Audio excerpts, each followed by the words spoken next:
하나님께서 우리를 기억하사 오늘도 우리를 부르셨습니다. 그리고 우리의 억울함과 연약함들도 기억하셔서 마찬가지로 우리의 모든 연약한 부위들을 회복시키고 계십니다. 하나님의 놀라운 능력이 우리와 함께 하시기를 빌며 오늘도 말씀 속으로 여러분들을 초청해 봅니다.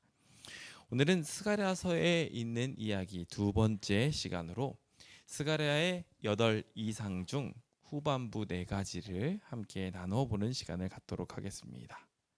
먼저 스가랴 6장 12절에 있는 말씀 함께 읽어볼까요? 읽겠습니다. 시작. 말하여 이르기를 만군의 여호와께서 이같이 말씀하시되 보라, 싹이라 이름하는 사람이 자기 곳에서 돋아나서 여호와의 전을 건축하리라. 아멘. 하나님께서 성전에 황폐화되어 있는 모습들을 바라보고 계십니다. 세상에 치여서 이스라엘 백성들의 죄악에 치여서 성전은 결국 다 무너져 버리고 말았지요. 그 모든 결과들을 바라보시면서 하나님께서는 어떤 마음이 드셨을까요? 아마 지금 이렇게 모욕을 당하고 있는 우리 교회를 바라보면서 하나님께서도 그와 같은 느낌을 느끼고 계시지 않을까 생각합니다. 억장이 무너지셨을 거예요. 내 백성과 대화하는 장소, 내 백성에게 내가 너희와 함께한다라는 것을 알려주는 장소가 황폐화되어 가는 모습을 보며 주님은 빨리 그 성전을 회복시키고 싶으셨을 것입니다. 주님께서는 그래서 친히 우리와 함께 하실 것입니다. 주님께서 여기에 나와 있는 싹이라 이름하는 사람이 돋아나서 여호와의 전을 건축하리라 하신 약속, 그것을 오늘 함께 살펴보면서 주님께서 우리를 구원하기 위하여 어떻게 하시는지 함께 묵상하고 감사하게 되었으면 좋겠습니다. 주님께서는 그 일을 위하여 잠깐 우리에게 시련을 허락하십니다. 오늘의 책 스가랴는 그 내용들을 이상의 이야기들을 통하여 잘 우리에게 설명해 주면서 우리의 죄악을 정확하게 찝고 또한 그것을 회복하기 위하여 하나님께서 어떻게 일하시는지, 그리고 결국 주의 성전은 어떻게 될 것인지에 대해서 쭉 설명해 주고 있습니다. 함께 그 모든 약속들을 확인하며 주님이 약속하시고 기억하시어 구원하시는 그 놀라운 역사 속으로 우리 모두 함께 믿음의 눈을 가지고 함께 들어가 보게 되었으면 좋겠습니다. 함께 그 믿음의 눈으로 들어가겠다는 표현을 구호를 외치면서 준비해 볼까요? 구호 준비! 야! 산을 향하여 눈을 들고 외쳐라! 전능하신 하나님, 우리를 도우소서! 아멘! 오늘 주님이 우리를 도우실 것입니다. 우리의 믿음만 있다면 주님께서는 이 순간 반전시키실 것입니다. 그 반전의 역사가 어쩌면 우리 눈앞에 와 있을지도 모릅니다. 함께 기도하며 어떻게 하나님께서 역사하시는지 함께 보았으면 좋겠습니다. 스가랴서의 구조는 우리가 말씀 나누었던 것처럼 전반부에 나와 있는 8가지 이상이 스가랴의 내용의 거의 핵심이다 싶을 정도로 아주 강조되어 있는 부분 형태로 앞에 회복의 약속이 주어져 있고요. 그 이후에 죄에 대한 책망과 돌아오라는 호소, 그리고 대적들의 멸망에 대한 이르기까지 전형적인 소선지서의 특징을 가지고서 진행이 되어가고 있습니다. 그러다 보니 우리가 조금 더 집중해서 보아야 될 부분이 있다면 바로 이 8가지 이상이 아니었을까 생각해 보게 됩니다. 뒷부분의 내용들이 일반적인 서신의 형태를 그대로 따르고 있다면 이곳만의 특이성은 바로 여기 8가지 이상 속에 나오기 때문이죠. 우리는 지난 시간 4가지 이상을 살폈습니다. 일명 카이아즘이라고 이야기를 해서 촛대 모양처럼 이렇게 매칭이 되어가는 대비가 되는 대칭 구조의 형태가 바로 이 스가랴서 환상에서 그대로 드러나게 되는데요. 우리가 처음 살펴보게 된 1장에서의 내용, 순찰하는 4명의 말탄자들의 이야기가 8장에, 오늘 살펴보게 될 8장에 이번에는 마차로 이루어진 말 거병들이 달려가는 모습으로 마찬가지로 등장을 하게 됩니다. 그리고 내 뿔과 대장장이에 대한 이야기를 다루면서 뿔이 꺾임을 받게 되고 그리고 다시 그것에 대한 회복의 약속이 주어지게 되는 이야기들이 마찬가지로 광주리 안에 있는 여인의 이야기로 들어가게 됩니다. 마찬가지의 구조와 특색들을 가지고 있습니다. 그리고 3장에 등장하고 있는 예루살렘을 측량하는 측량줄에 대한 이야기가 있다면 마찬가지로 우리의 신앙을 그대로 측량하게 하는 하나님의 말씀이 하늘을 날아다니는 두루마기로 표현이 되면서 마찬가지로 6번째에 등장을 하게 됩니다. 그리고 이제 4번째에 등장을 하는 우리 대제사장 여호수아에 대한 이야기를 하면서 그의 신원을 회복시키는 이야기가 나온다면 이번에는 반대로 왕 스룹바벨에게 나의 신으로 될 것이다 라고 이야기하며 응원해 주시는 이야기가 각기 이렇게 등장을 하게 됩니다. 그래서 이렇게 첫 번째는 8번째와 두 번째는 7번째와 세 번째는 6번째 그리고 네 번째는 5번째와 각각 매칭이 되어 가면서 하나님의 아름다운 대칭 구조를 이 계시 속에 보여주고 있습니다. 이제 스가랴서의 구조는 여러분들 머릿속에 다 들어가셨으리라 생각을 합니다. 그럼 그 내용의 상세한 부분들을 함께 살펴보면서 오늘 주님께서 저희에게 어떤 메시지를 전하고 싶으신지 함께 보도록 하겠습니다. 먼저 첫 번째입니다. 5번째 이상에 대한 이야기인데요. 여기 보니 5번째 이상의 이야기가 이제 스가랴의 꿈속에 등장을 합니다. 여기 이 부분이 이렇게 대칭 구조로 이루어지면서 딱 끊긴 게 느껴지는 것이 여기 1절에 보시면 나와 있는 것처럼 잠시 정신을 잃었던 것 같습니다. 마치 다니엘이 너무 계시가 광범위하고 커서 기진해서 쓰러져서 의식을 잃었던 것과 마찬가지로 여기서도 동일하게 그와 같이 스가랴가 이 4가지 계시를 보고서 바로 기진했던 것 같습니다. 그 상태에서 천사가 다시 와서 그를 깨웁니다. 마치 자는 사람의 잠에서 깨어난 것처럼 깨어났습니다. 다시 힘을 얻어서 이제 나머지 계시들을 보기 시작합니다. 이제 뭐가 보이니? 라고 묻자 내가 보니까 순금 등잔대가 있는데 7개의 등잔이 거기 있네요. 기름 그릇이 각각 있고 7그릇 위에 7등잔이 있고 그 기름 그릇 위에는 등잔을 위해서 7관이 있군요 라고 말합니다. 이것에 대한 해석은 분분하지만 기본적으로 7개와 7개의 관으로 해석하는 경우가 일반적이고요. 어떤 이들은 이 잔들에게 하나당 이렇게 관 7개씩 있었다. 무늬가 됐든 뭐했든 해가지고 그렇게 표현하시는 분이 있습니다. 그렇다면 49개가 되겠죠. 그래서 그 등잔대에 있는 아름다운 등잔의 모양들을 설명하고 있는 것을 보게 됩니다. 그래서 너무 기이하게 되어 있는 이 모습을 보면서 이건 뭘까 하고 쳐다봤습니다. 흔히 여기 7등잔이라고 딱 생각을 하면 기본적으로 이스라엘 백성은 제일 먼저 떠오르게 되는 게 메노라입니다. 그렇죠? 성전에 딱 들어가게 되었을 때 왼편에 등장하게 되는 촛대가 바로 이 7촛대 모양, 그 황금으로 되어 있는 순금으로 되어 있는 그 등잔대를 떠올릴 수밖에 없게 됩니다. 그리고 우리가 이제 계시록을 공부하다 보니 자연스럽게 거기랑 연결되면서 7개의 등잔으로 연결되는 것도 우리가 함께 떠오를 수 있습니다. 딱 이거는 그 중간이라고 생각하시면 좋을 것 같아요. 메노라는 완전히 연하여져 있는 7개의 잔이었고 그리고 계시록에 등장하는 것은 7개의 촛대가 떨어져 있었다라고 생각하는데 여기서는 그 중간 정도라고 생각하시면 좋을 것 같습니다. 그래서 순금이라는 공통점은 있지만 마찬가지로 등잔대들은 따로따로가 아닐까 하고 원어학자들은 그렇게 설명합니다. 어쨌건 이것은 하나님의 교회를 상징하는 것이라는 것은 우리가 모두 인정하고 알고 있는 부분입니다. 하나님께서 그들을 돌보시고 살피시고 계십니다. 그들이 비추일 수 있도록 말입니다. 그런데 문제는 그들이 이렇게 계속해서 비추이려면 무엇이 필요했을까요? 혹시 하노카메노라라고 아시는지 모르겠습니다. 마케비라는 사람이 그의 왕조를 다시 세우기 위해서 유다 마케비라는 이가 유다 왕조를 다시 세우기 위해서 싸움을 하는 이야기가 마케베오서라고 있거든요.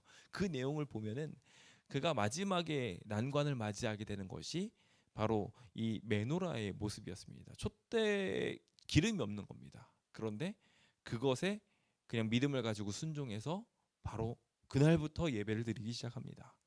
미루지 않았어요. 그는 바로 그 기름이 거룩하게 준비될 때까지 포기하지 않고 있는 것 가지고 바로 예배를 드렸고, 그것이 9일 동안 진행됐다 해가지고 거기 메노라 모양에다가 한 개를 더 그려가지고 크리스마스 철 되면은 이렇게 촛대 모양이 9개로 되어 있는 것들이 돌아다니는 게 바로 그 의미입니다. 즉 촛대의 불이 계속 유지되려면 뭐가 필요해요? 기름이 필요합니다. 기름이 공급되지 않으면 안 되는 거예요. 그래서 그 기름 그릇 위에 등잔을 위해서 7개의 관이 있어서 거기에다가 기름이 부어지는 일들을 수행하게 되는데, 등잔대 두 곁에 두 감람나무가 그 일을 감당하면서 기름을 공급하고 있었던 거예요. 그게 이 계시의 기본적인 모양입니다. 그러니까 즉 교회가 빛을 비추려면 어떤 일이 필요하냐면 두 감람나무에서 기름을 공급받아서 이렇게 펼쳐지게 되는 것임을 우리는 이해할 수 있습니다. 우리가 흔히 이러한 과정 속에 이 계시록에 있는 이야기와 이것들을 같이 매칭시켜서 생각했을 때 신약과 구약으로 해석하기 쉬운데요. 아직 신약이 없었던 당시였음을 생각해 보게 될 때 우리는 이 기름에 대하여 계시록도 마찬가지로 같이 고민하면서 생각해야 될 부분이 있습니다. 이 천사는 도대체 이 부분을 뭐라고 어떻게 해석하고 있을까요? 자, 계속해서 살펴보겠는데요. 살피기 전에 갑자기 뜬금없이 5절에 이상한 얘기를 하기 시작합니다. 이게 뭔지 아니? 라고 이야기할 때 저 알지 못합니다 라고 이야기하자 갑자기 수룹바벨 이야기를 꺼내기 시작합니다. 수룹바벨아 하면서 막 수룹바벨에게 축복하는 이야기가 나와요. 그래서 수룹바벨 하신 말씀이 이렇다라고 이야기하며 우리가 너무 좋아하는 말씀 있죠. 이는 힘으로 되지 아니하며 능력으로 되지 아니하고 오직 뭐로 된다? 나의 영으로 된다. 이 예루살렘 성전 짓는 것 너 힘으로 안 된다는 거예요. 그런 이야기를 하시면서 내 영으로 이 일들을 이루겠다라고 이야기하며 큰 산에 내가 무엇이냐? 내가 수룹바벨 앞에서 평지가 되게 하리라. 우리 구호랑 맞죠? 내가 산을 향하여 눈을 들겠다. 그 산과 같은 장애물들이 우리 눈을 팍 가로막고 있지만 우리가 믿음의 눈을 가지고 보면 이 산더러 저 산으로 옮기라고 하면 옮겨져 가지고 평지가 될 것입니다. 그 놀라운 일들을 이제 바라보면서 이제 스룹바벨에게 격려하고 있습니다. 그가 머릿돌을 내놓을 때 무리가 외치기를 은총이 그에게 있을지어다 하리라.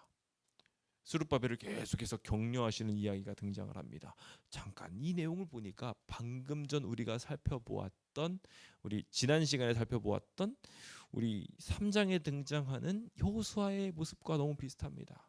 지금 스룹바벨은 성전을 지으려고 하는데 그의 지도력의 한계를 느끼면서 결국 자신의 힘으로도 능력으로도 이것이 세울 수 없다라는 것에 한계에 봉착하고 말았습니다. 마치 저희 교회의 현황과 비슷하게 말이죠. 난관에 빠져서 어떻게 하면 좋을지 모르겠다고 생각하면서 손을 놓기 직전까지 가 있을 때 지금 이 격려가 주어진 것입니다. 제사장에게 마찬가지로 3장에 등장하면서 여호수아가 하는 일이 있다면 속죄에 관련된 일이란 말이에요. 그렇죠? 죄를 용서받으려고 하는데 정작 여호수아 자신이 더러운 옷을 입고서 속죄 사역을 감당하지 못하고 있었을 때 누가 도와주셨어요? 마찬가지로 하나님께서 여호와의 사자가 예수 그리스도께서 친히 나타나셔가지고 불에 그슬린 나무가 아니냐라고 이야기하면 친히 변호해 주셨단 말이에요. 그게 지금 우리가 3장에 살폈던 모양이에요.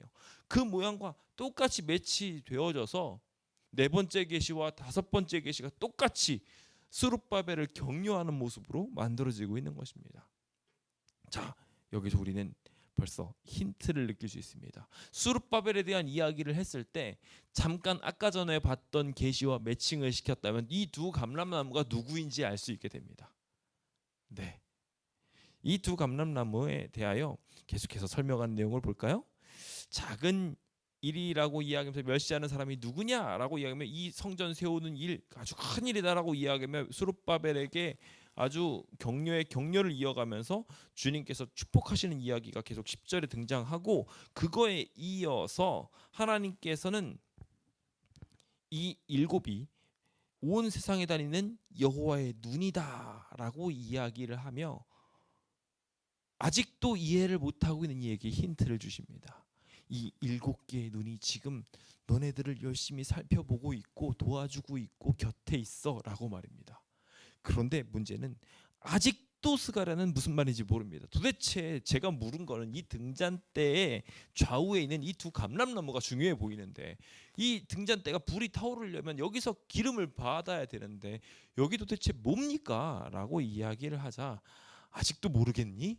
라고 이야기를 하면서 설명을 하기를 이는 기름 부음 받은 자 둘이니 온 세상의 주 앞에 서 있는 자니라 라고 말합니다. 네, 그렇죠. 지금 여호수아 대제사장 여호수아와 그리고 이스라엘의 대표 총독으로 오게 된 스룹바벨을 지금 지칭하고 있는 것이라는 것을 우리는 이 이야기를 통해서 알 수 있습니다. 그런데 자, 그냥 그것만으로 끝일까요? 주님께서는 굳이 스룹바벨도 마찬가지로 왕의 계보를 읽고 있으니까 기름 부음을 받죠. 그리고 제사장도 마찬가지로 할 때 기름 부음 받는 거 요즘에 새벽 기도를 통해서 계속 보여주고 있잖아요.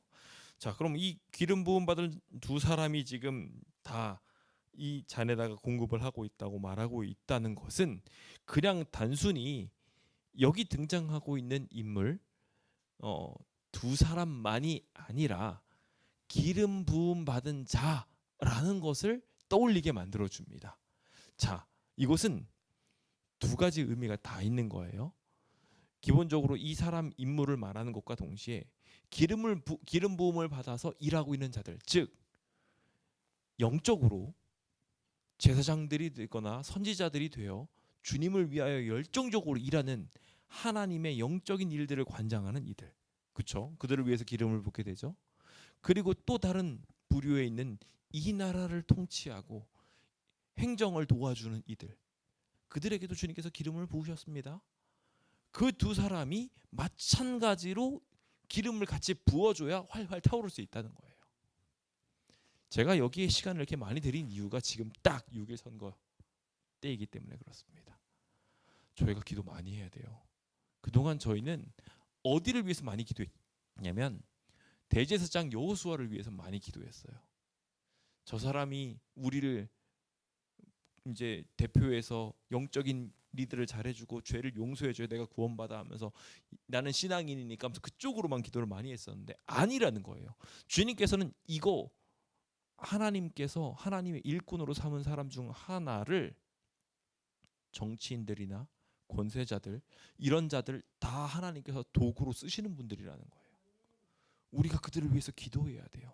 관심을 가져야 돼요. 그들도 우리를 위하여 하나님의 기름을 부어주는 통로 중에 하나인 것입니다. 그들을 위하여도 마찬가지로 7개의 눈이 있으며 그 온 세상을 비추면서 하나님의 일들을 수행하도록 하게 하는 일꾼들이었던 거예요. 실제로 그래서 그 일들을 수행하게 하는데 많은 세상 권력자들이 동원되어져서 이 일들을 수행했음을 보게 됩니다. 그래서 우리는 바른 정치인, 바른 일꾼이 설 수 있도록 끊임없이 열정적으로 기도해야 합니다. 오늘 우리가 그들의 지원 없이 하나님께서 주시는 그들을 통해 주시는 지원 없이 그냥 혼자서 일하려고 한다면 삐걱삐걱거릴 수밖에 없게 될 거예요. 대표적으로 저희 제치안식일 예수재림교회가 그렇게 정권과 섞이는 걸 별로 안 좋아하다 보니 그런 부분에 대해서 당색을 가지고 하는 것 옳지 않습니다. 그것은 우리가 하는 방향과 다릅니다. 우리가 실제로 해야 되는 방향은 하나님께서 어떤 일꾼을 쓰시려고 하는가예요. 그러니까 당색을 보고서 찍는 게 아니라 하나님을 두려워하는 사람. 그러니까 우리가 더 관심을 가져야 돼요. 우리가 귀찮으면 그냥 정치 색깔을 보고서 찍으면 되는데 그거 아니에요.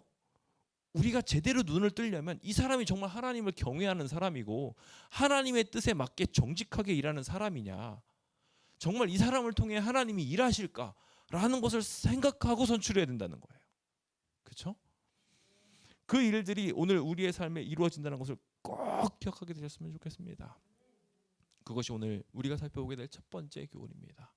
주님이 성전을 회복하기 위해서는 성령의 놀라운 능력으로 이 기적을 이루시는데, 그 성령의 능력을 받아서 힘을 실현하는 이들이 있다는 것, 하나님의 대리자들이 있다는 것, 그리고 그들을 위해서 우리는 기도해야 된다는 것, 우리는 그 사실을 이 시간 잊지 말아야 할 것입니다. 이들은 장차 우리를 위하여 오실 진정한 기름 부음 받은 자, 뭐죠? 메시아, 예수 그리스도를 상징하는 이입니다. 구원자로서 주님께서 구원자의 예표로 그들을 보내시는 거예요. 우리가 그러니까 더 열심히 기도해야 되겠죠? 오늘 열정적으로 기도하고 하나님 앞에 더욱 매달림으로 이 일이 순탄하게 진행되어질 수 있도록 기도함과 동시에 내가 하나님의 사업을 분간해 낼 수 있는 영적인 눈을 가질 수 있도록 하나님 도와주세요. 최소한 그들을 두고, 요즘 후보지 다 종이 받으셨잖아요. 앞에다 쫙 깔아두고 제가 어느 분을 위해서 기도하고 그분을 선택해야 될지 하나님 알려주십시오라고 최소한 기도라도 해보셔야 돼요. 그렇게 하시라고 오늘 말씀드리는 것입니다. 이미 사전 투표하신 분들은 다 하시고 하셨겠죠? 아무튼 하나님께서 그 일들을 위하여 우리를 부르셨으니 우리가 그 일을 포기하지 않고 열정적으로 수행하게 되시길 예수님의 이름으로 축원드립니다. 자, 이와 같이 주님께서는 첫 번째 이 성전의 문제를 해결하기 위해서 첫째 해결돼야 될 부분으로 열쇠로 세상의 권력자라는 키워드를 꺼내셨어요. 그 권력자들, 영적인 지도자, 육적인 지도자들에 대한 문제가 풀리면 그 다음 문제가 풀리기 시작하는데, 무슨 문제가 풀릴까요? 말씀이 펴져서 우리 하늘 위로 올라다니는 것을 보게 될 것입니다.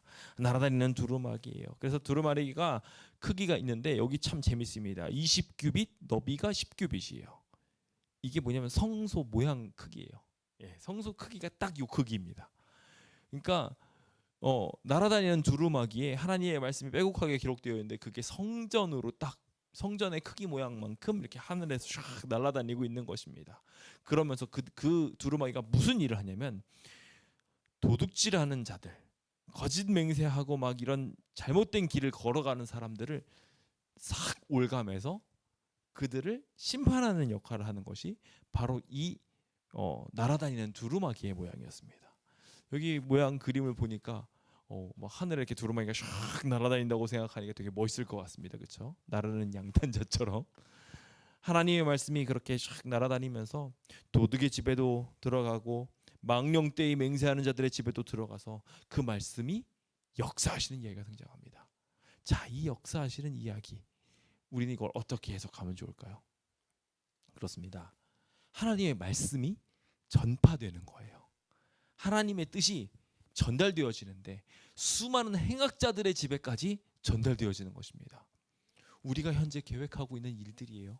그래서 우리가 전도지 만들어 가지고 모든 곳들마다 다 하나님의 말씀을 전달하고, 지금 재개발이라는 이슈 때문에 눈이 벌게진 사람들한테, 탐욕에 물든 이들에게 관심을 갖게 만들 메시지를 넣어서 그들로 하여금 하나님께 돌아오도록 만드는 일들을 우리 지금 해야 됩니다. 그들이 얼마나 지금 욕심에 눈이 멀어 있는지 깨우쳐주고 하나님께서 심판하기 위해 오신다는 메시지를 우리가 잘 준비해야 합니다.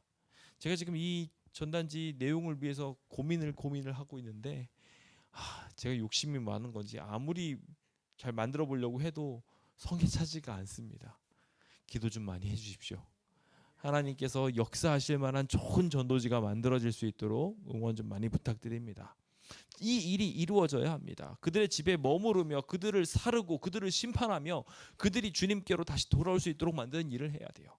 이 여섯 번째 이상은 이제 그 다음 이어져 있는 에바와 여인에 관련된 이상과 한 쌍을 이루는, 같이 이루어진 이야기입니다. 그래서 장수도 바뀌지 않아요. 이상 자체는 바뀌었지만 장수가 바뀌지 않고 연이어져서 5장이 계속 나옵니다. 5장에 나오고 있는 이 이야기를 보니까 에바 한 항아리가 보이는 거예요. 한 에바 들어가는 항아리가 보이는 거예요. 그래서 뭐예요? 어서 이렇게 쳐다보고 있는데 뭔지 모르겠죠. 이게 뭡니까? 라고 이야기를 하니까 거기 이렇게 뚜껑이 덮여 있는데 뚜껑을 싹 열어보니까 그 안에 여인이 한 명이 이렇게 숨어서 들어가 있는 거예요. 여인이 들어가 있는 모습을 보면서 둥근 납조각 이렇게 딱 들렸을 때 이 안에 있는 여인에 대하여 표현하기를 이는 악이다, 네, 라고 표현을 하면서 그 여인을 에바 속으로 던져놓고 납조각을 에바 아귀에 던져 덮더라 라고 말하고 있어요.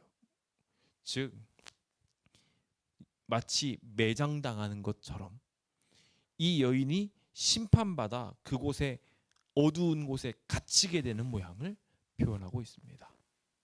성경에서의 여인이 무엇을 표현하죠? 교회입니다. 교회. 여인은 항상 교회예요. 그런데 교회가 순결한 모양이면 하나님의 뜻대로 가는 것인데 음란하면 주님께서는 어떻게 하십니까? 네, 심판하셔요.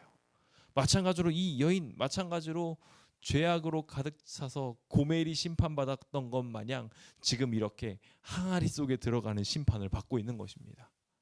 그런데 하나님께서는 그를 넣고 납조각으로 딱 덮어놓은 밀봉을 한 것으로 끝나지 않으십니다. 자, 그 다음 모양을 보셔야 돼요. 9절부터 합니다. 본즉 두 여인이 나타나는데 그 두 여인은 여기 뒤에 날개가 달렸는데 항날개 같은 게 달렸어요. 그 날개처럼 되어 있는 그 두 날개를 가진 두 여인이 슉 날아와 가지고 에바를 싹 들고 날아갑니다. 싹 날아가서 에바 어디로 옮겨가는 겁니까? 하나님의 교회라고 하는 여인이 지금 담겨 있는 통인데 그게 어딘가로 담겨져서 옮겨지는 거예요. 그랬더니 이렇게 말합니다. 그들이 시날 땅으로 가서 그것을 위하여 집을 지으려 함이라. 준공되면 그것이 제 처소로에 머물게 되리라. 이건 이미 있었던 이야기. 지금 이 이야기를 보고 퍼뜩 그도 깨달았을 것입니다. 시날 하면 딱 뭐죠? 예, 맞아요. 이 바벨론이 바로 떠오르죠. 바벨론으로 가서 이스라엘 백성이 이렇게 형벌을 받다가 그들이 돌아오게 되는 이야기를 지금 이 형상으로 표현하고 있는 것입니다. 그런데 이 죄인들이 밀봉돼 가지고 고통을 당하고 있을 때 하나님께서는 그 고통당하는 이들을 그대로 내버려 두지 않고 굳이 시날 광야로 가서 시날로 가서 거기에서 다시 한 번 더 무언가 준비를 하게 했는데 그 준비한 게 뭐였냐면 여기 이렇게 표현되어 있어요. 준공되면 이라고 기록되어 있습니다. 예. 준공 뭐 어디서 쓰는 말이죠? 예, 건축을 했어요. 그래서 건축하고 다 완성이 되면이에요. 즉 그들이 지금 하나님의 성전을 잃어버리고 살아서 마음의 성전이 무너져버리고 말았어요. 그러니 주님께서는 그들로 하여금 성전에 대한 그리움, 성전을 다시 세우고자 하는 열정으로 그들의 마음의 성전이 회복될 때까지 바벨론으로 가서 거기에서 형벌을 당하게 하셨던 거예요. 그리고 그들이 마음의 성전이 다시 회복하게 되었을 때 와서 다시 그 성전을 짓도록 계획하셨음을 보게 됩니다. 주님께서는 동일하게 오늘 우리에게도 그렇게 시련을 허락하실 것입니다. 하셨고 앞으로도 하실지도 모릅니다. 우리는 암흑과 같은 항아리 안에서 갑갑하게 있어야 되는 상황 겪게 될지도 모릅니다. 하지만 걱정하지 마십시오. 하나님의 천사가 우리를 돌보고 있습니다. 시련의 구덩이로 던져 넣은 것처럼 보일지 모르나 주님께서는 우리 마음에 다시 준공될 날, 하나님의 성전이 회복되게 될 그 날을 보시고 계속 천사를 파견해 놓으실 것입니다. 그리고 주님께서 약속하신 것처럼 준공되면 그것이 다시 어디로? 제 처소에 머물게 되리라. 아멘. 주님께서는 다시 우리를 불러 다시 우리의 원래 있어야 될 곳으로 몰아넣어 주실 것입니다. 오늘 그 귀한 일들에 우리의 마음이 다 들어가게 되었으면 좋겠습니다. 여기 에바라는 단위는요, 성경의 재물들을 계산하거나 그런 것을 할 때 사용되는 단위 중에 하나입니다. 주님께서는 굳이 그 단위를 성소의 에바로 삼아서 하나님의 일꾼들을 거기에 달아보고 계심을 또한 생각해 보게 됩니다. 오늘 우리의 신앙 상태는 얼마만큼의 무게를 가지고 있는 것일까요? 잘 우리의 모습들이 채워질 수 있도록 함께 기도하면 좋겠습니다. 마지막 이제 8번째 이상에 대한 이야기가 등장합니다. 내 말의 이야기, 내 기사의 이야기와 연관되어져서 이번에는 내 말이 아닌 내 병거가 출발을 하게 됩니다. 내병거가 두 산 사이에서 나오는데요. 구리로 되어 있는 산이었습니다. 구리는 항상 시련과 역경들을 말하고 어떠한 특별한 재련과 재난을 말할 때 사용되는 금속입니다. 그때 등장하고 있는 말들은 각기 이랬습니다. 붉은 말, 검은 말, 흰 말, 어룽지고 건장한 말이 등장을 합니다. 참 흥미롭죠. 여기에 있는 이야기들이 자꾸 이렇게 계시록과 이렇게 맺어 떨어집니다. 그러면서 등장을 하는데 여기와의 극명한 차이가 있다면 여기 있는 말들은 다들 건장합니다. 굉장히 건장하다면 이 건장한 말과 반대로 계시록에 등장하는 것은 뭔가 흉측한 방향으로 흘러가게 됩니다. 이 기사의 방향이 각각 달라지고 있어요. 이 세상이 악해지면 악해질수록 하나님의 심판도 그와 같이 임하게 되는 것 같습니다. 자, 어쨌건 여기 등장하고 있는 붉은 말, 검은 말, 흰 말들이 각각 나오는데 그들이 어떤 역할을 하는지에 대해서는 자세히 기록하고 있지 않습니다. 다만 북쪽으로, 남쪽으로 각각 활동의 영역에 움직임이 있다라는 것만 나와 있고 그것에 대한 구체적인 이야기가 없기 때문에 그것을 가지고 억지로 푸는 것은 저희의 영적인 상황에서 좋지 않은 것 같습니다만 분명한 것은 그들이 이렇게 내 바람으로써 주님께서 불러내셔서 바람 하면 성경에서는 계속 전쟁을 말하는 것이죠. 그래서 그 하늘에 내 바람이 와서 각각 사방을 하나님의 뜻대로 이끌기 위해서 전쟁을 일으킨 것이고 검은 말은 북쪽으로 흰 말은 그 뒤를 따라가고 어룽진 것은 남쪽 땅으로 가고 그리고 건장한 말 아마 이 말이 붉은 말인 것 같습니다. 아까 전에 내용과 이렇게 섞여 있는데요. 어쨌건 이 건장 말은 또 나가서 땅에 두루 다니고자 하는 일들을 하는 것들을 보게 됩니다. 참 재미있는 것은 여기서의 붉은 말은요. 자, 우리 네 기사에서 영광스러운 여호와의 사자 마치 예수님처럼 보였던 이가 무슨 색 말을 타고 오셨습니까? 보고를 받았던 그분이 붉은색 말을 타고 있었잖아요. 그렇죠? 그러니까 마찬가지로 이 붉은색 말을 타고 계셨던 이 예수님께서 아마도 땅에 더욱 두루 다니고자 하시는 모양처럼 보여집니다. 주님께서 그렇게 두루두루 다니면서 이 모든 것들을 보시며 결국 어떤 목적을 이루려고 하냐면 그가 내게 외쳐 말하여 이르되 북쪽으로 나간 자들이 북쪽에서 내 영을 쉬게 하였느니라.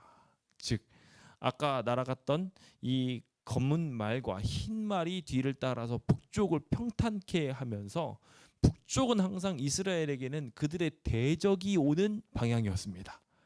그 방향에서 오는 모든 대적들을 평탄하게 만드는 것을 통해 하나님께서 이 영적인 백성들을 위하여 지금도 전란을 일으키고 계시고 전란을 조장하고 계시고 결국 그것을 승리하셔서 우리 백성들이 평탄하게 있을 수 있도록 하나님께서 일하신다는 것을 다시 한번 표현해 주는 이야기입니다. 하나님께서는요 지금 이 순간에도 우리를 승리하게 하기 위해서 저 선거 운동하시는 분들의 몇 배, 몇 천 배, 몇만 배로 지금 아주 치열하게 영적인 전쟁을 하고 계시리라 생각을 합니다. 그 영적인 전쟁은 그냥 단순히 육신에 거한 것이 아니라 저 영에 관련된 전쟁이기 때문에 사단과 이루어지게 되는 수많은 사람들의 양심에서의 전쟁부터 시작해서 실제적 전쟁에 이르기까지 얼마나 그것이 치열할까 새삼스럽게 생각하게 됩니다. 우리 그 전쟁 속에 우리가 있다라는 것 기억하게 되었으면 좋겠습니다. 그리고 주님께서는 그 전쟁을 통해서 무엇을 이루려고 하시냐 하면 우리의 평탄을 이루고자 하신다는 거예요. 저희가 요즘 시위나 이런 것들을 해가면서 막 지치고 힘듭니다. 절대로 쉬운 거 아닙니다. 우리가 이렇게 열심히 싸우는 것 같은데 하나님 어디 계시나요? 막 이런 생각도 어쩌면 들지도 몰라요. 그런데요, 우리가 이런 영적인 싸움을 하는 거에 비해서 훨씬 더 큰 전쟁을 우리 하나님께서 치르고 계십니다. 지금 이스라엘 백성도 동일한 상황이었어요. 성전을 지으려고 할 때마다 옆에서 자꾸 이렇게 싸움을 붙이려고 하고 막 소규모 침략들이 이루어지고 그런 모습을 볼 때마다 그들의 마음이 쪼그라들었거든요. 우리도 똑같이 그러고 있잖아요. 그런데 그럴 때 하나님께서는 그 전장 전체를 주무르시면서 주님의 거룩한 병거들이 가게 하여서 우리를 승리하게 만들어 주고 계시다는 것입니다. 우리의 눈에 보이지 않을 뿐이지 엘리사를 두르고 있었던 불말과 불병거들은 여전히 우리와 함께하고 있습니다. 주님이 싸우시니 승리하겠습니까? 못 싸우겠습니까? 승리하겠죠. 네, 승리할 것입니다. 담대하게 그것을 믿으며 우리 스가랴에 나와 있는 이상들이 오늘 우리의 삶에 이루어지기를 기도합시다. 저는 이제 이 8가지 환상을 마무리 지으며 이 8가지 환상의 이야기의 마지막에 6장에 추가 환상이 덧대어져서 주어지는 것을 보게 됩니다. 이 내용은 스가랴 6장 9절부터 등장이 되는 이야기인데요. 여기에서는 여호와의 순이라고 표현된 그리스도의 강림에 관련된 이야기가 여기서 등장하기 시작합니다. 사로잡힌 자 가운데 바벨론에서부터 돌아온 헬레와 도비아와 뭐 이런 쭉 사람들의 이름들이 나오면서 그의 집에 주님께서 그 말씀이 임하여서 그들이 받고 은과 금을 받아 면류관을 만들어서 요사닥의 아들 여호수아에게 머리에 씌우고 그를 회복시키는데, 그러면서 한 이야기가 오늘 처음 읽었던 말씀입니다. 지금 이 대제사장 여호수아는 이 일을 온전하게 감당하기, 대속의 일부터 성소를 일으키는 일까지 완전한 일을 이루기에 한계가 있는 사람이었습니다. 그런데 싹이라고 이름하는, 순이라고 이름 지어진 그리스도께서 그 안에 일어나게 되어서 이 모든 일을 이루어 줄 거라고 약속하고 있는 것입니다. 그의 눈에 보기에는 연약한 싹처럼 보일지 모르겠지만 그것이 큰 나무가 되어 이스라엘 백성 전체를 먹이고 살리실 것에 대하여 주님께서 약속하고 계신 것이죠. 그가 여호와의 전을 건축하고 영광도 얻고 그 자리에 앉아서 다스리게 될 것이라고 약속하고 계십니다. 그렇습니다. 하나님께서는 동일한 놀라운 기적을 우리에게 이룩하실 것입니다. 이 어려운 상황들을 주님께서 다 해결을 하실 것이며 결국 먼 데로부터 수많은 사람들이 와서 여호와의 전을 건축하고 하나님께서 우리를 보내셨다는 것을 인정하면서 하나님의 말씀을 듣게 되는 일들이 일어나게 될 것이라고 저는 믿습니다.